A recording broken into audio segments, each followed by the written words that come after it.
नमस्ते दोस्तों, आज हम डेली करंट अफेयर्स सीरीज से 14 फरवरी 2024 के करंट अफेयर्स को डिस्कस करेंगे, जिसमें यहाँ जो टॉपिक्स लिखे हैं उस पे आज करंट अफेयर्स के डिस्कशन होंगे। अगर आप इस वीडियो का पीडीएफ चाहते हैं तो अभी मेरे टेलीग्राम चैनल को ज्वाइन कीजिए, जिसकी लिंक मैंने इस वीडियो के डिस्क्रिप्शन में रखी है। वहाँ पे आपको डेली पीडीएफ भी मिल जाएंगे।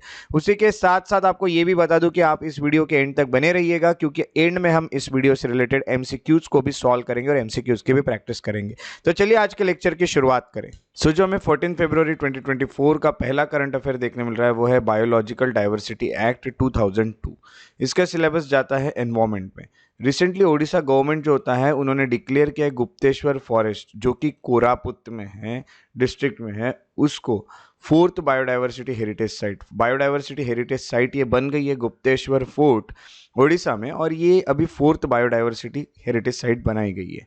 अगर हम इसके बैकग्राउंड की बात करें तो बायोडाइवर्सिटी हेरिटेज साइट जो होती है वो डिक्लेयर करता है स्टेट गवर्नमेंट, और किसको पूछ के, तो कंसल्ट करके लोकल बॉडीज को। ऐसा सेक्शन 34 बायोडाइवर्सिटी एक्ट 2002 का कहता है।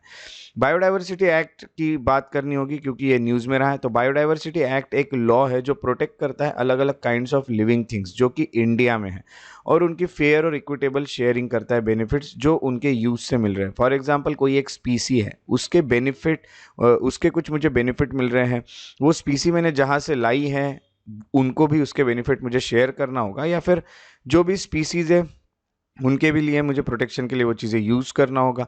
तो हम कहेंगे कि ये बायोडाइवर्सिटी एक्ट होता है, बायोलॉजिकल डाइवर्सिटी एक्ट।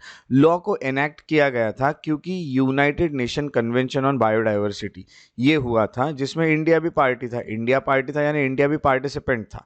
तो यूनाइटेड नेशन में एक कन्वेंशन साइन किया गया था बायोडाइवर्सिटी को लेकर। बायोडाइवर्सिटी को हमें मेंटेन करना होगा। बायोडाइवर्सिटी का मीनिंग होता है जो लिविंग थिंग्स होती है उनमें डाइवर्सिटी, विविधता, जैव विविधता, यानी जो भी प्लांट्स और एनिमल्स है उसमें डाइवर्सिटी होना, यानी अलग अलग उनके स्पीसीज दिखना। तो उन जितने भी स्पीसीज हमें दिखते हैं उन सबको हमें मेंटेन करना होगा। बायोडाइवर्सिटी एक्ट जो है 2002 का, वो नगोया प्रोटोकॉल के साथ जुड़ा हुआ है। नगोया प्रोटोकॉल साइन किया गया था। आपको ये लिखना है कि नगोया, कमेंट सेक्शन में, नगोया प्रोटोकॉल कब साइन किया गया था। और इसके जो भी प्रोविजंस है, यानी हम कहेंगे कन्वेंशन ऑफ बायोडाइवर्सिटी सीबीडी के जो प्रोविजंस है उसको कहीं ना कहीं इंप्लीमेंट करने के लिए बायोडाइवर्सिटी एक्ट हमने लाया था। अब कन्वेंशन ऑफ बायोलॉजिकल डाइवर्सिटी हमने इंटरनेशनल लेवल पे साइन किया था।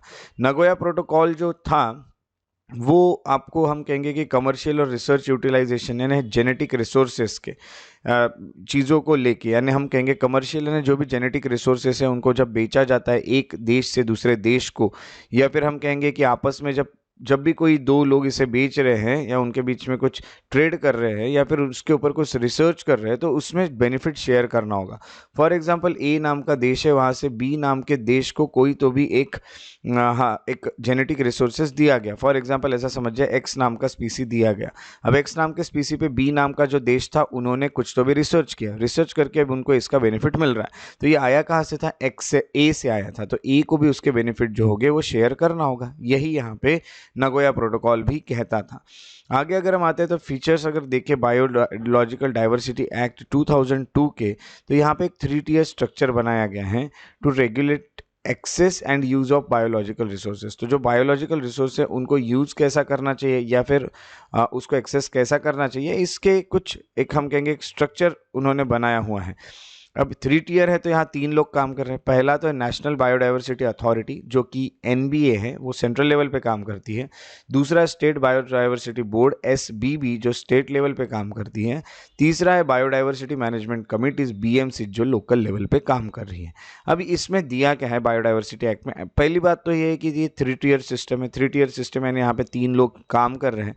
दूसरा ये क्या करता है, ये प्रोहिबिट करता है किसी भी पर्सन या ऑर्गेनाइजेशन को, वो चाहे इंडियन रहे या फॉरेनर रहे, कि आप कोई भी बायोलॉजिकल रिसोर्स जो होते हैं वो जो कि इंडिया में पाए जा रहे हैं, या फिर जिसका नॉलेज जो होता है वो जुड़ा हुआ है उस स्पीसी या फिर उस हम कहेंगे उस बायोलॉजिकल रिसोर्सेज से जो कि इंडिया में है, और आप उसको रिसर्च करना चाहते हो या फिर आप उसको खरीदना चाहते हो या बेचना चाहते हो, कमर्शियल पर्पस के लिए यूज़ करना चाहते हो, तो ये जो भी काम है, यानी यहाँ पे क्या करना है कि आपको विदाउट अप्रूवल ऑफ एनबीए और एसबीबी, एनबीए यानी नेशनल बायोडाइवर्सिटी अथॉरिटी या फिर एसबीबी यानी स्टेट बायोडाइवर्सिटी बोर्ड, इनके परमिशन के बिना आप ये सब काम नहीं कर सकते। यानी सबसे मेन क्या है, दूसरा काम ये क्या कर रहा है, ये प्रोहिबिट कर रहा है किसी भी व्यक्ति को क्या करने से प्रोहिबिट किया जा रहा है कि आप उनके परमिशन के बिना ये चीज़ें यूज़ नहीं कर सकते, है ना। तो यहाँ पे हमें दूसरी चीज़ पता चलती है कि यहाँ पे प्रोहिबिट किया जा रहा है, यानी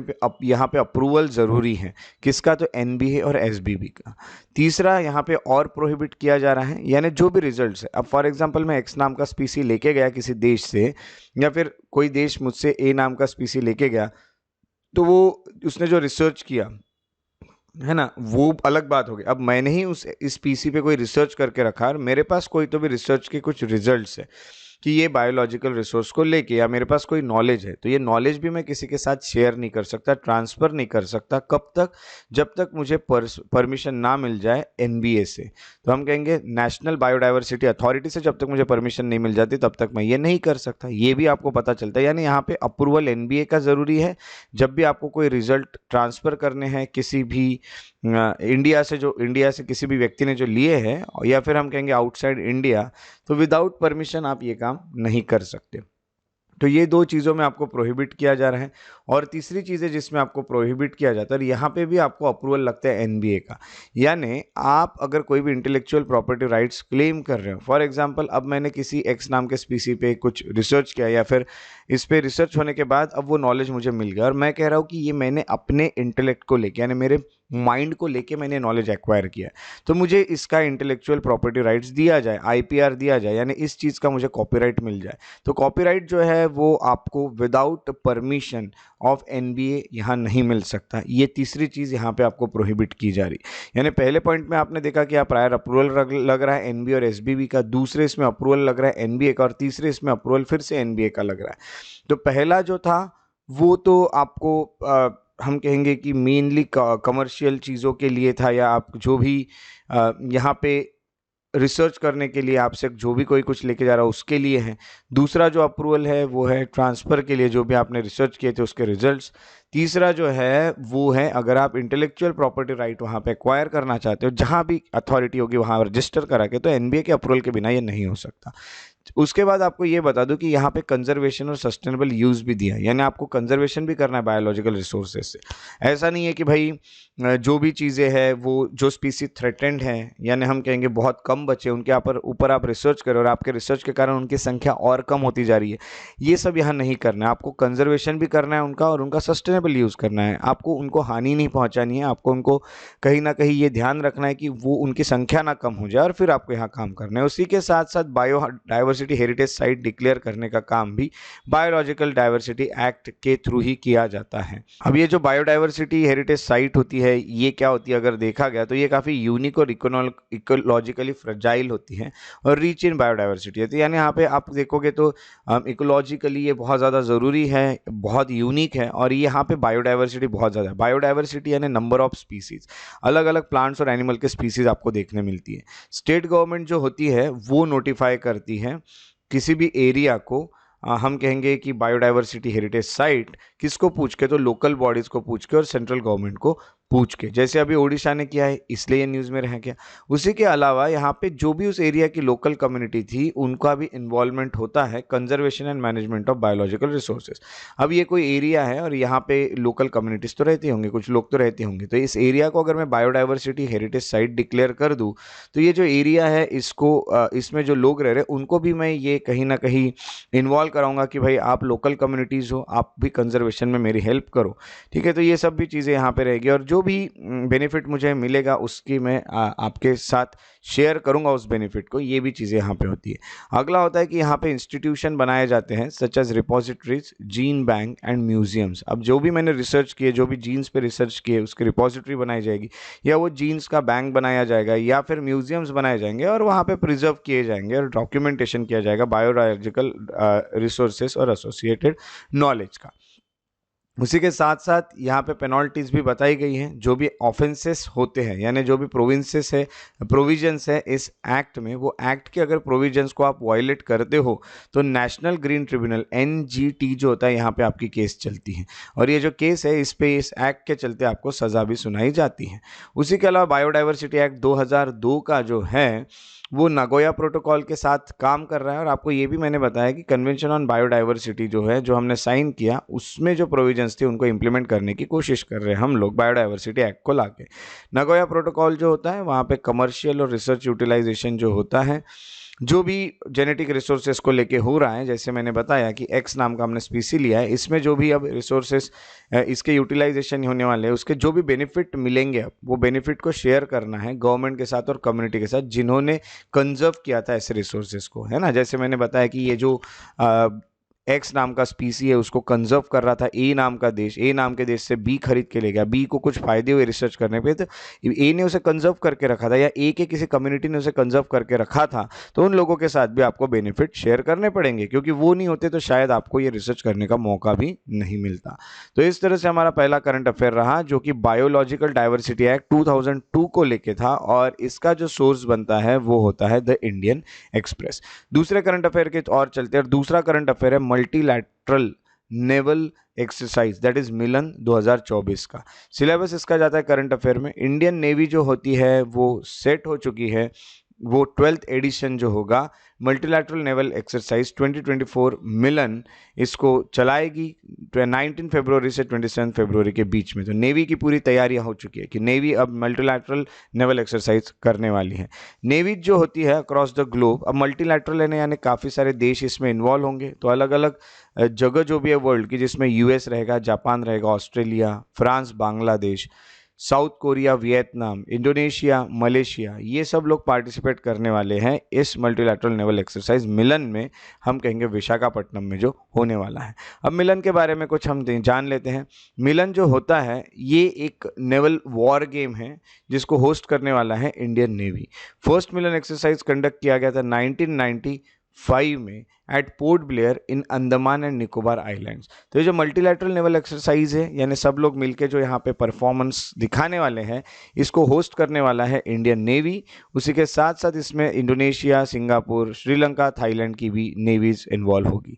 12th एडिशन है ये मिलन का, ये शेड्यूल किया गया है विशाखापट्टनम इंडिया से, और इसका एम यही होगा कि इंटरनेशनल मैरीटाइम कोऑपरेशन दिखाना है, यानी शोकेस करना है इंडिया का नेवल प्रोविस जो है, यानी हमारा जो नेवल पावर है उसको कहीं ना कहीं हमें दिखाना होगा बाकी जो हमारे दुश्मन देश हैं उनको कि हमारी भी नेवी काफ़ी स्ट्रांग है। तो इसमें बाकी नेवी वाले भी होंगे और वो सब हमारे साथ किस तरह से कोऑपरेशन के साथ काम कर रहे हैं ये भी दिखाना है। तो मिलन 2024 जो होता है वो इंडिया के लुक ईस्ट पॉलिसी जो होगा उसको रिफ्लेक्ट करता है, क्योंकि यहाँ ईस्ट के भी, हमने वेस्ट के तो देश है ही, बट ईस्ट के भी लोग हमें देश के नेवी देखने मिल रहे, जैसे इंडोनेशिया, सिंगापुर, श्रीलंका, थाईलैंड। जो थीम है मिलन 2024 की वो है कोहेजन, कैमरेडरी एंड कोलैबोरेशन। तो हम कहेंगे कि ये एक बहुत अच्छी एक थीम है, और थीम को अच्छे से याद रखिएगा क्योंकि थीम पे आपको क्वेश्चंस देखने मिलते हैं वन लाइनर। मिलन 2024 जो है ऐसा कहा जाता है कि expects to realise G20 theme वसुदैव कुटुंबकम, यानी one world is one family, the world is one family, यानी सभी लोग साथ में पार्टिसिपेट करने वाले हैं और हम लोग एक फैमिली की तरह अपनी नेवी में अपने सबके रोल दिखाने वाले हैं। आगे अगर हम बढ़ते हैं तो ये रहा हमारा एक सेकेंड करंट अफेयर जो कि था मिलन को लेके। अब थर्ड करंट अफेयर की तरफ बढ़ते हैं और वो है insolvency and bankruptcy board of India को लेके, IBBI को लेके, और इसका सिलेबस जाता है इकोनॉमी में। सबसे पहले आपको ये बता दूं कि to ensure fairness and bankruptcy cases, ठीक है, तो बैंक्रप्सी यानी जो लोग दिवालिये हो जाते हैं, जो लोग बैंक्रप्ट हो जाते हैं, अब उनकी भी केसेस ठीक से चल सके, तो इंसॉल्वेंसी एंड बैंक्रप्सी बोर्ड जो है इंडिया का, उन्होंने इशू किया एक सर्कुलर जिसमें इंस्ट्रक्ट किया जा रहा है जो भी रिजोल्यूशन प्रोफेशनल होते हैं RPs की, उनको अपनी जो कॉपीज़ होती हैं अपनी रिपोर्ट की, वो दोनों को दोनों के साथ शेयर करनी है, क्रेडिटर के साथ और डेटर के साथ इंसॉल्वेंसी के केस में। फॉर एग्जांपल ए नाम का व्यक्ति क्रेडिटर है और बी नाम का व्यक्ति डेटर है। यानी हम कहेंगे कि ए नाम के व्यक्ति ने बी नाम के व्यक्ति को लोन दिया, या फिर ये ए नाम की कोई बैंक है जिसने बी नाम के व्यक्ति को कोई लोन दिया। ये अब बैंकरप्ट हो गया, अब ये इसका लोन पूरा नहीं कर सकता, ये लोन चुका नहीं सकता। ऐसे वक्त जो बी नाम का पर्सन है, अब यहाँ पे क्या होगा कि जो भी रिजोल्यूशन प्रोफेशनल होते हैं, जो भी इस पे काम करे बैंकरप्सी पे, वो लोगों को अब यहाँ पे उन्होंने जो भी हम कहेंगे कि जो भी रिपोर्ट बनाई है बैंक्रप्सी को लेके, वो इन दोनों के साथ भी उन्हें शेयर करनी होगी। ऐसा इस बैंक्रप्सी बोर्ड ऑफ इंडिया ने यहाँ पे कहा है। अब बैकग्राउंड जो है वो यही है कि ये जो सर्कुलर है, यहाँ हाईलाइट किए जाते हैं ऐसे इंस्टेंसेस, ऐसे कुछ इवेंट्स जब आरपी जो है, रिजोल्यूशन प्रोफेशनल जो होते हैं, वो इक्वल एक्सेस नहीं दे रहे इन्फॉर्मेशन की दोनों पार्टीज को, जिस कारण डिस्पैरिटी हो रही है, समझ नहीं पा रहे दोनों भी। जिसने लोन दिया उसको भी समझ में नहीं आ रहा है कि भाई क्या होने वाला है अब मेरे साथ आगे, और बी जो है उसको भी समझ नहीं आ रहा है क्योंकि रिपोर्ट की फाइंडिंग नहीं मिल रही है, या फिर बी को मिल रही है, ए को नहीं मिल रही, ए को मिल रही है, बी को नहीं मिल रही। ये प्रॉब्लम्स जा रहे थे, तो इसीलिए ये इन्होंने कहा है कि दोनों के साथ शेयर कीजिए। अब इस कारण ये जो बोर्ड है ये न्यूज़ में आ गया। तो इंसॉल्वेंसी एंड बैंक्रप्सी बोर्ड के बारे में अगर हम पढ़े तो ये एक रेगुलेटर होता है, यानी ये कैसा है कि ये एक ध्यान रखने वाला एक बोर्ड है इंसॉल्वेंसी प्रोसीडिंग्स पे। यानी हम कहेंगे कि जो भी अब इंसॉल्वेंट होने वाले या जो भी बैंक्रप्ट होने वाले हैं, उनकी प्रोसीडिंग्स जो है, अब उनके साथ क्या प्रोसीडिंग्स होने वाली है उस सब पे ध्यान लगता है। जैसे इंसॉल्वेंसी प्रोफेशनल एजेंसीज जो काम कर रही है उनके ऊपर, ठीक है। दूसरा है इंसॉल्वेंसी प्रोफेशनल्स के ऊपर। तीसरा है इंफॉर्मेशन यूटिलिटीज़ के ऊपर। इंडिया में जो भी ये चीज़ें चल रही हैं सब के ऊपर काम करता है इंसॉल्वेंसी एंड बैंक्रप्सी बोर्ड। इसको बनाया गया था 1 अप्रैल 2016 में, 2016 में, और जो कोड था जिसके अंडर इसे बनाया गया था इंसॉल्वेंसी एंड बैंक्रप्सी कोड 2016 था। ये जो कोड है ये एक लॉ है जिससे इंसॉल्वेंसी और बैंक्रप्सी के जो केसेस होती है वो एक टाइम के भीतर, यानी एक लिमिटेड टाइम में सॉल्व की जाती है, एक एफिशिएंट मैनर में सॉल्व की जाती है, जिसमें सभी को इन्फॉर्मेशन दी जाती है और अच्छे से इसको सॉल्व किया जाता है एफिशिएंट मैनर में।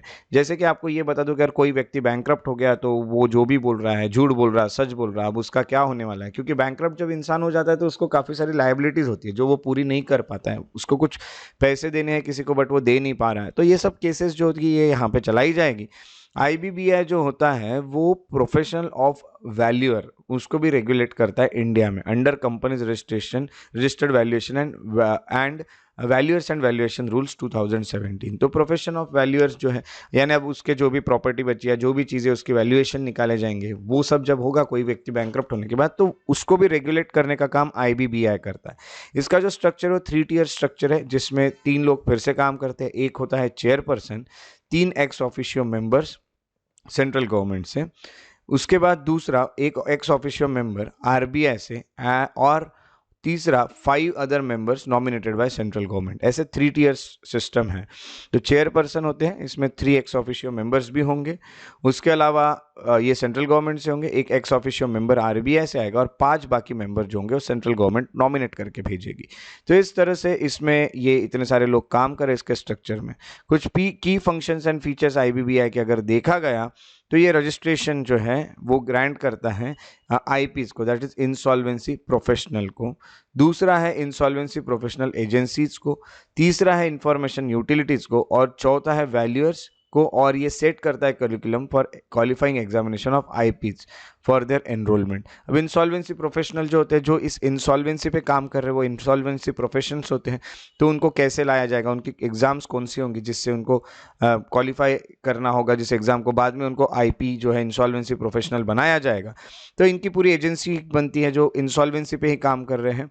तो जो लोग बैंकरप्ट हो जाते हैं, इंसॉल्वेंट हो जाते हैं, उनके ऊपर ये काम करते हैं। या फिर इंफॉर्मेशन यूटिलिटीज़ क्या रहेगी, वैल्यूअर्स जो रहेंगे, उन सब के रजिस्ट्रेशन यहाँ पे कराता है आईबीबीआई।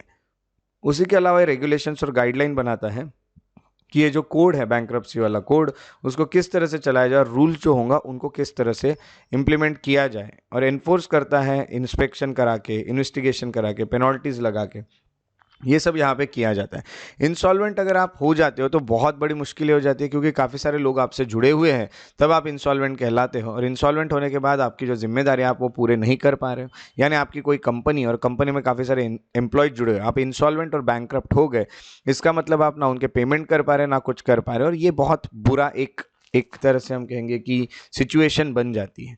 तो ये सब के ऊपर आईबीबीआई को रखना पड़ता है, जो इसके ऊपर ध्यान रखता है वो मेंटेन करता है और कलेक्ट करता है records relating to insolvency and bankruptcy cases के, ठीक है। और इन्फॉर्मेशन जो होता है वो ऐसे केस में वो हम कहेंगे कि फाइंडिंग्स भी उसके ऊपर करता है। उसी के अलावा प्रमोट करता है awareness on research insolvency and bankruptcy matters पे, यानी हम कहेंगे जैसे कि जिसमें गवर्नमेंट इन्वॉल्व है, जुडिशियरी इन्वॉल्व है, इंडस्ट्री या फिर एकेडेमिया जो भी है, तो ये अवेयरनेस और रिसर्च तो कराएगा ही, यानी बताएगा कि इंसॉल्वेंसी और बैंक्रप्सी मैटर कैसे होते हैं, क्या होते हैं, और गवर्नमेंट के, जुडिशियरी के, इंडस्ट्री या एकेडमिक्स यानी हम कहेंगे स्कूल, कॉलेजेस, यूनिवर्सिटीज, इन सब में ये प्रमोट करता है अवेयरनेस और रिसर्च। तो ये बहुत अच्छी बात है कि गवर्नमेंट, जुडिशियरी, इंडस्ट्री या फिर एकेडेमिया जो है, इन सबको एंगेज करा के यहाँ पे लोगों में अवेयरनेस बढ़ाया जाता है, क्योंकि गवर्नमेंट अवेयरनेस बढ़ा सकती है, एकेडमिक्स अवेयरनेस बढ़ा सकते हैं। तो इस तरह की हमें चीज़ें पता चलती है insolvency and bankruptcy board of India को लेके, और इसका जो सोर्स था वो था Hindu business line. Next current affair के और चलते हैं, और नेक्स्ट करंट अफेयर है नाटो को लेके। नाटो जो है वो हम कहेंगे कि वर्ल्ड हिस्ट्री में भी आपको पढ़ने मिलता है, बट अब आपको ये करंट इवेंट में देखने मिल रहा है। North Atlantic Treaty Organization, that is NATO, इसका सिलेबस फिलहाल करंट अफेयर से जाते हुए हमें दिख रहा है। और फॉर्मर यूएस प्रेसिडेंट जो है डोनाल्ड ट्रंप, उन्होंने क्रिटिसाइज किया है नाटो को। अब अगर हम बैकग्राउंड में जाए तो हमें पता क्या चलता है, ट्रंप जो है, जो डोनाल्ड ट्रंप है, वो अपने आने वाले इलेक्शन का कैंपेनिंग कर रहे हैं, प्रेसिडेंशियल इलेक्शन का। और डोनाल्ड ट्रंप जो है 2017 से 21 के बीच में प्रेसिडेंट रहे हैं। उन्होंने नाटो और उसके मेंबर्स को क्रिटिसाइज किया है, जैसे कि जर्मनी जैसे मेंबर्स को क्रिटिसाइज किया गया है कि उन पे ये एक्यूजेशंस लगाए गए, उन पे ये आरोप लगाए गए हैं कि वो अपने खुद के डिफेंस के लिए काम नहीं कर रहे हैं ज़्यादा, और वो रिलाय करते हैं हमेशा वॉशिंगटन पे कि वो हमें प्रोटेक्ट करे। यानी आप कहीं ना कहीं यूएस पे डिपेंड हो चुके हो कि वो आपको प्रोटेक्ट करे, और आप खुद तो अपने आर्मी के ऊपर, अपने डिफेंस के ऊपर ध्यान नहीं दे रहे हो। तो ये ट्रंप ने कहा है, इसलिए अब नाटो जो है ये न्यूज़ में आ गया है। तो नाटो के बारे में जान लेते हैं कि नाटो होता क्या है। नाटो जो है ये 1949 में बनाया गया था। नॉर्थ अटलांटिक ट्रीटी ऑर्गेनाइजेशन ऐसा इसका नाम है। कि क्योंकि सोवियत यूनियन जो होता है उसको कहीं ना कहीं काउंटर करने के लिए, आपको पता होगा कि वर्ल्ड वॉर के वक्त यूएसए और यूएसएसआर ऐसे दो सुपर पावर बन गए थे। ये दोनों आप अपने ग्रुप बनाने शुरू कर देते हैं, ठीक है। तो वैसा ही ग्रुप जो है वो यूएसए ने अपना बनाया था, नाटो नाम का। अब नाटो नाम का जो ग्रुप बनाया गया था उसमें कहीं ना कहीं जैसा यूएसएसआर का वॉरसॉ पैक्ट था, वैसे यूएसए का नाटो था कि जो जो यूएसए का दोस्त बनना चाहते हो नाटो को ज्वाइन करो, इस ऑर्गेनाइजेशन को ज्वाइन करो। ये एक ये एक मिलिट्री अलायंस है वो देशों का जो नॉर्थ अमेरिका और यूरोप के हैं, यानी ये सब अपनी आर्मी साथ में चलाएंगे, और यूएसएसआर कोई हल्ला या फिर अटैक करता है, हमला करता है, तो उसको हम कहीं ना कहीं रोकेंगे सब मिलके, या फिर हम अपना डिफेंस सिस्टम स्ट्रांग बना के रखेंगे सब मिलके। आर्टिकल 5 जो होता है, ये जो ट्रीटी है इसमें आर्टिकल 5 दिया हुआ है, उसमें कहा गया है collective defence, principle of collective defence. हम सब मिलके जो है वो, अगर हमारे जितने भी लोग हैं उसमें से एक मेंबर पे भी कोई अटैक करता है तो हम ऐसा अटैक करेंगे, ऐसा समझेंगे कि नाटो में जितने लोग हैं उन सब पे अटैक हुआ है, और ये अपना सबका अटैक समझ के हम उसके ऊपर सब मिलके अटैक करेंगे। ऐसी यहाँ पे आइडिया थी कलेक्टिव डिफेंस की। हाउएवर आर्टिकल 5 जो होता है वो it stops short of commitment of an automatic military response to help an ally under attack, है ना। तो ऑटोमेटिकली आपको ये सब नहीं करना है, यानी आपको ये बता दूं कि जो स्ट्रेंथ है आर्टिकल 5 की वो डिपेंड होता है एक स्टेटमेंट पे पॉलिटिकल लीडर्स के, that will be backed up by action, यानी कहीं ना कहीं आपको खुद से आगे नहीं जाती है ये पहले डिस्कशन होंगे, पॉलिटिकल लीडर्स इस पे डिस्कशन करेंगे, उसके बाद ये सब चीज़ें होगी। नाटो जो होता है वो डिसीजन लेता है बाय कॉन्सेंसस, यानी यहाँ पे सभी लीडर्स जो होते हैं उसको वोट करने कहा जाता है कि हमें क्या रिस्पॉन्ड करना है, और सब मिलके यहाँ पे अपना कॉन्सेंसस जो होगा, यानी अपने वोटिंग के आधार पे वो लोग डिसीजन लेते हैं कि क्या होगा। पॉलिटिकल और मिलिट्री स्ट्रेंथ जो है यूनाइटेड स्टेट की, it means that it is by far most powerful country in the alliance, यानी आपको पता है कि ये नाटो जो इसके अलायंस में सबसे ज़्यादा पावरफुल कौन दिखेगा, तो यूएसए ही दिखेगा, और उसी के साथ साथ उसका न्यूक्लियर आर्सेनल भी बहुत अच्छा है, और ये अल्टीमेट सिक्योरिटी गारंटी है। यूएस अगर आपके साथ है तो आपको डरने की ज़रूरत नहीं थी, यही नाटो वालों को दिख रहा था। तो इस कारण काफ़ी सारे देशों ने अपने जो डिफेंस है उस पर ज़्यादा ध्यान नहीं दिया और वो रिलाय करने लगे यूएस पे, जो कि अब डोनाल्ड ट्रंप कह रहे हैं। तो ये जो कंट्री नाटो है इसमें कौन कौन से देश आते हैं? सबसे पहले नाटो की बात करें तो नाटो में एट प्रेजेंट 31 मेंबर्स है और most of them European nation है और एक यूएस और कनाडा है।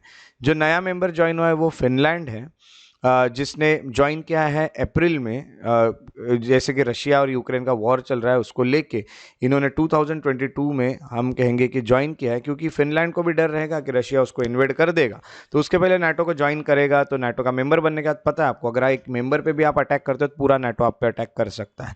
तो ये भी आ गया है। स्वीडन जो होता है उन्होंने अप्लाई किया है कि हम भी ज्वाइन करना चाहते हैं अलॉन्ग विथ फिनलैंड, बट वो हंगरी के लिए कहीं ना कहीं रुका हुआ है कि भाई आप भी बताइए आप क्या करना चाहते हो। तो हम कहेंगे कि ड्यूरिंग कोल्ड वॉर नाटो जो होता है उसका मेन फोकस यही था कि वेस्टर्न यूरोप जो होता है उसको प्रोटेक्ट किया जाए सोवियत यूनियन से, क्योंकि सोवियत वेस्टर्न यूरोप पे अटैक करने वाला था।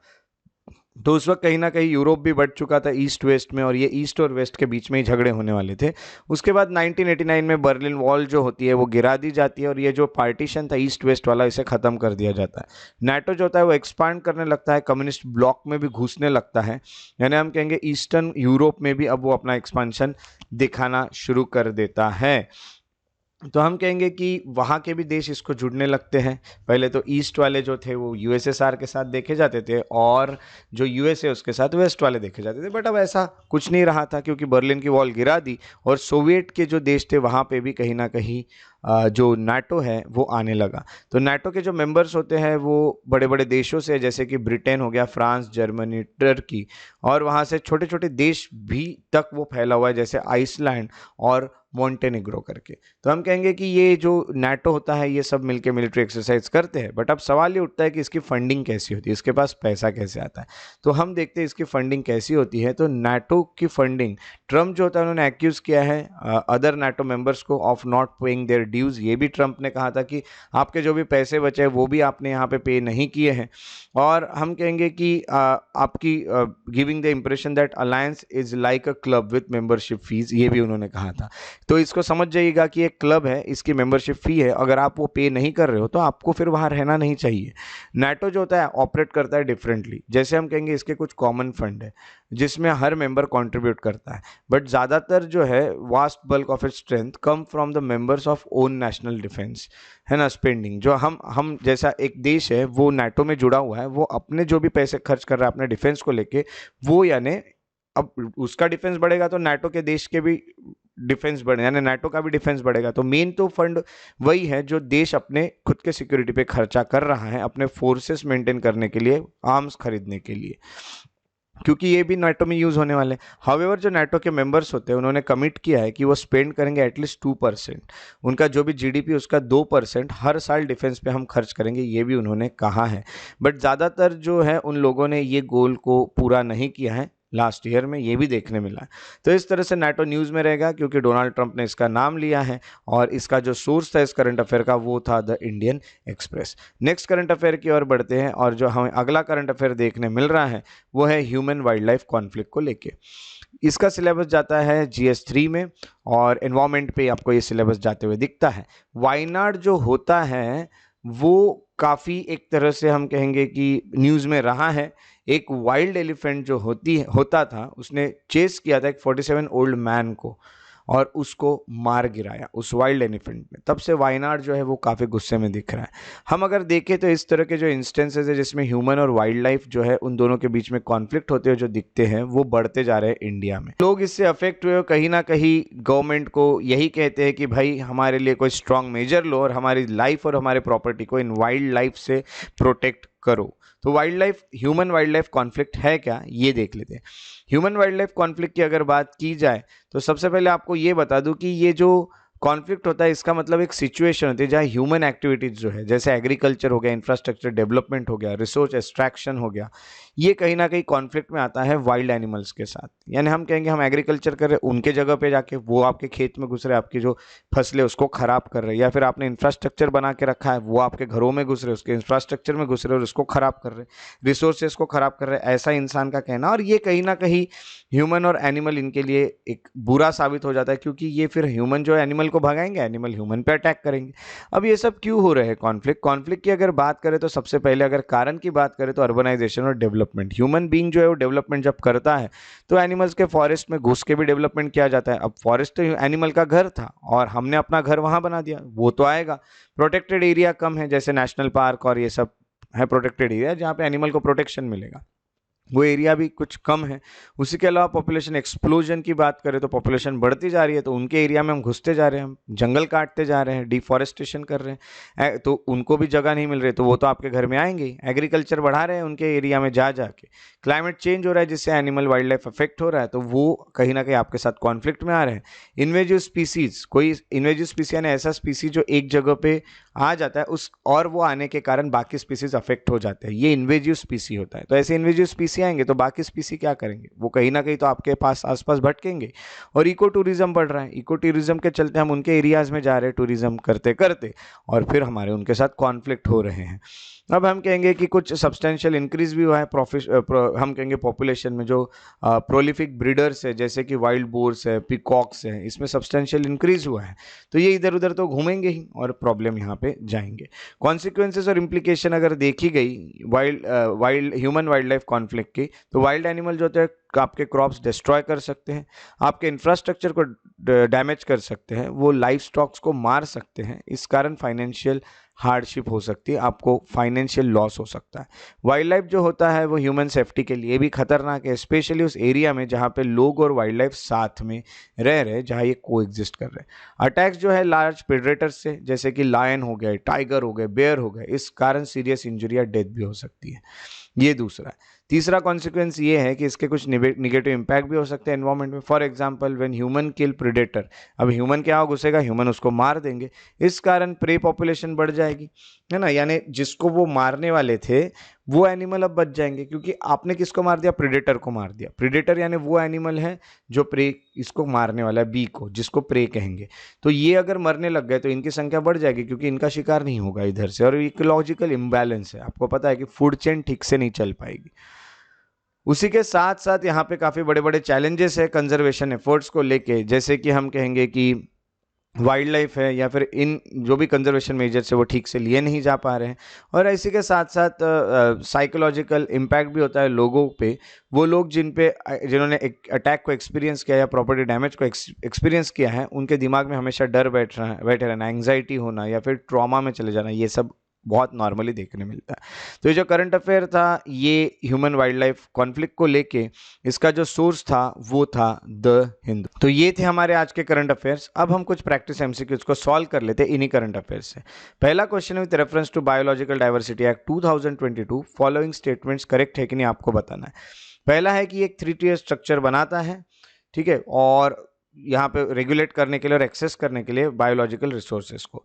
दूसरा, ये प्रोहिबिट करता है किसी भी व्यक्ति ऑर्गेनाइजेशन को कि वो ऑब्टेन करे कोई भी बायोलॉजिकल रिसोर्सेज इंडिया या फिर नॉलेज एक्वायर करे उससे एसोसिएटेड वो जो without approval of concerned authorities. तीसरा है, it provides for involvement of local communities in the conservation and management of biological resource and associated knowledge। चौथा है, ये सुप्रीम कोर्ट का एम्पावर करता है कि वो कोई भी जो भी केस है उसमें फैसला सुना सकता है या फिर इंप्लीमेंट करा सकता है इस एक्ट को। इसमें के जो सही स्टेटमेंट है लग रहा है आपको, वो आपको कमेंट सेक्शन में उसका आंसर लिखना है। दूसरा जो क्वेश्चन की तरफ चलते हैं, यहाँ पे आपको मैच द पेयर देखने मिल रहे हैं। एक तरफ नेवल एक्सरसाइज है और दूसरी तरफ कंट्री के नाम लिखे। कौन सी पेयर्स करेक्ट है वो आपको देखना है। इधर लिखा है कोकन, इंडिया एंड यूके। दूसरा है नसीम अल बहार, इंडिया एंड ओमान। जायद तलवार, India and UAE. Varun, India and France. इसके सही ऑप्शन ढूंढना है, ओनली 1, ओनली 2, ऑल 3 या ऑल 4। सो जो नेक्स्ट क्वेश्चन है वो है insolvency and bankruptcy board of India को लेके, आईबीबीआई को लेके। पहला ऑप्शन है, it was established on 1 October 2016 under insolvency and bankruptcy code 2016। Second, it makes regulation and guidelines for implementation of code and rules and एनफोर्सेस them through inspection, investigations and penalties. सही statements कौन से ये बताना है, 1 only, 2 only, both 1 and 2, neither 1 and 2। अब बारी है जो हमने प्रीवियस करंट अफेयर्स पढ़े थे उसके आंसर्स को जानने की। सो 13 फरवरी के जो क्वेश्चन नंबर 1 था उसका सही ऑप्शन था सी, सेकंड का था डी और थर्ड का था डी। अगर आपको मेरे वीडियोस पसंद आते हैं तो उन्हें लाइक जरूर करें, शेयर करें और मेरे यूट्यूब चैनल को सब्सक्राइब करके बेल आइकॉन को प्रेस करना ना भूलें, ताकि आने वाले वीडियोस के नोटिफिकेशन आपको रेगुलरली मिलते रहे। अगर आप और अपडेट्स चाहते हैं तो आप फेसबुक पेजेस जो है मेरे, उनको भी फॉलो और लाइक कर सकते हैं, श्रेयस बढ़िया इंटरप्रिटेशन। अगर आप मुझसे कोई भी क्वेश्चन पूछना चाहते हैं, कोई भी डाउट पूछना चाहते हैं, तो आप मुझे डायरेक्ट मैसेज के थ्रू इंस्टाग्राम पे भी पूछ सकते हैं। मुझे फॉलो कीजिए श्रेयस बढ़िया द पीस लवर पे, और आपको आपके सवालों के जवाब भी मिलते रहेंगे। उसी के साथ साथ अगर आप मुझे मेल करना चाहें तो shreyasbadi@gmail.com पे आप मुझे मेल भी कर सकते हैं। और अगर आप और भी इंफॉर्मेटिव वीडियो चाहते हैं तो आप मेरे एकेडमी श्रेयस IAS एकेडमी के जो अकाउंट है इंस्टाग्राम पे और फेसबुक पे, वहां भी उसे फॉलो करके मुझे सपोर्ट दिखा सकते हैं। मेरे साथ इस वीडियो में बने रहने के लिए बहुत बहुत शुक्रिया। Thank you so much for being here. Take care and have a very good day.